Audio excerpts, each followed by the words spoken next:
Hello friends. If inverse of given matrix is does not exist, then find the value of x. So guys त्यांनी क्वेश्चनमध्येच आपल्याला एक trick दिलेली आहे. Inverse of the given matrix does not exist म्हणजेच काय, inverse कधी exist नसतो जेव्हा determinant of A equal to 0, that time inverse or A inverse will not exist. A inverse will not exist म्हणजेच काय आहे, दिलेल्या मॅट्रिक्सचा determinant will be equal to 0. तर आता दिलेल्या मॅट्रिक्सचा डिटर्मिनंट फाइंड करूया आपण. पहिल्यांदा मॅट्रिक्स लिहायची का गरज आहे का? ठीक आहे, इथं लिहू शकतो तुम्ही. Let matrix A equal to काय आहे तो 1 2 x 4 -1 7 and third row will be 2 4 -6.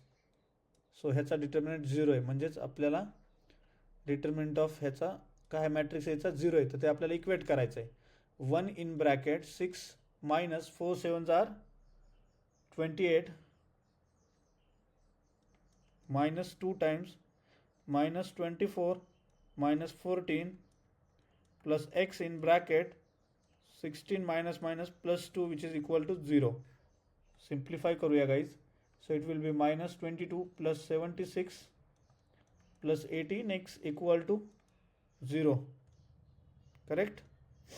म्हणजेच तुमचं येणार आहे 18x इक्वल टू -54. सो एक्सची व्हॅल्यू काय येणार आहे, -54 divided by 18. 18 3s are 54. So x value will be -3. So कोणतं ऑप्शन तुमचं करेक्ट आहे? -3 म्हणजेच first option will be the correct option. Thank you.